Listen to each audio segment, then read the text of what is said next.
Morning. आता वाजलेत सकाळचे 11 आणि आमच्या घरात पसारा बघा. तर इथं चालू एसीची फिटिंग. एसी लावू राहिलेत. एवढं मोठं होल पाडवलंय तिथं आणि बेडवरती बघा सारी घाण केली आहे. तर काहीतरी कामं म्हणल्यावरती घाण तर होणारच, हो की नाही. आणि हा इथे डोकतोय, स्टडी नाही करायचं याला, हा घरी राहिला आहे. आणि तिथं कपडे पसारा अजून लावायचा आहे. हा चार्जिंगला लावू, तिथं काम चालू आहे, आत्ताच नाही लावायचा, नंतर काम झालं का मग. नाही तर ते चार्जर तिकडं घे आणि तिथं जोड देऊ का. आणि ही जी वायर आहे ती पूर्ण मिस्टरांनी वायरिंग केली आहे. हे बघू शकता, इथं इथं पुन्हा ह्या साईडला, इथं वरती आणि त्या साईडला, ती सगळी त्यांनी केली आहे वायर. एवढी उरली आहे वायर, इथं होऊ शकता वायर उरली नाही आहे. चहा उकळतो इथं माझा. शेवग्या शेंगाचे हे काढले तुम्ही, शेवग्या शेंगा इथं ठेवल्यात काढून, हे बघू शकता. याची भाजी बनणार आहे. तर चहा बंद आहे आपला, चहा बंद करू. तरी ते एसीची फिटिंग झालेली होती आणि त्यामुळे इतका असा कचरा पडलेला, म्हणजे माती पूर्ण पडलेली ती बेडवरती. म्हणजे तिथं बेड आम्ही बेडिंग पण लावलेली होती, ती पूर्ण काढावी लागली. आणि म्हणजे आधीच काढलेली ते माणसं आल्याच्या नंतर, म्हणजे आधी येण्याच्या आधीच बेड वगैरे तिथून हलवलेलं, म्हणजे गादी वगैरे ते सगळं शिफ्ट केलेलं दुसऱ्या रूममध्ये. आणि नंतर मग इतकी माती पडलेली, त्यामुळे मग मिस्टर ते क्लीन करत होते आणि माझे बाकीचे कामं चालू होते, त्यामुळे ते त्यांनीच क्लीन केलेलं. आणि शिफ्टिंगमध्ये त्यांनी मला खूप हेल्प केली. म्हणजे 90% कामं त्यांनीच केले, मी फक्त थोडीफारच कामं केली यावेळेस. नाही तर बाकीच्या वेळेस मीच करत असते हे सर्व. ते ऑफिसला जातात आणि माझं मागं चालू असतं मग.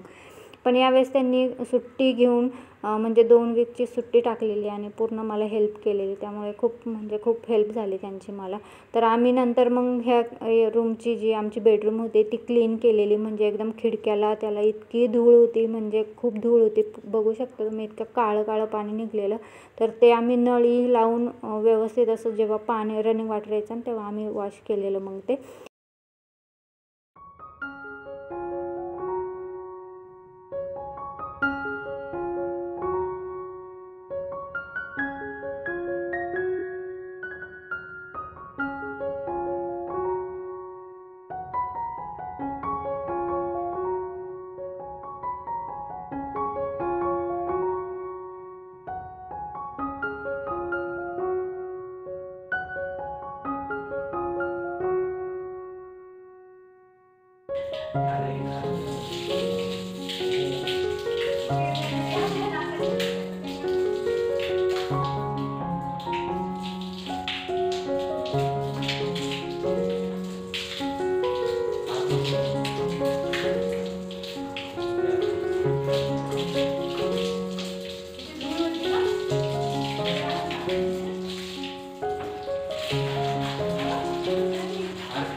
खूप अशी धूळ होती त्या खिडक्यांच्या जाळ्यांना. तर हे बघू शकता की ते चकचक अशी मस्त अशी नवी रूम झालेली. तरी पण खूप असे फरशीला डाग ते आहेत, तर ते होतच राहील. मी रेग्युलरमध्ये जी क्लिनिंग करते त्यामध्ये मी करून घेईल ते रोजच्या रोज, कारण की एकत्र केलं की होत नाही ते सर्व कामं, खूप वेळ लागतो. पुन्हा पाण्याचा पण थोडासा प्रॉब्लेम असल्यामुळे जेव्हा रनिंग वॉटर येईल तेव्हा आम्ही करतो. तर अशा पद्धतीने माझं त्या दिवशीचं क्लिनिंगचं रुटीन होतं. पुन्हा डेलीचं पण रुटीन यामध्ये दिसलेलं आहे. चला बाय बाय, टाटा. भेटूया पुढच्या व्हिडिओसोबत.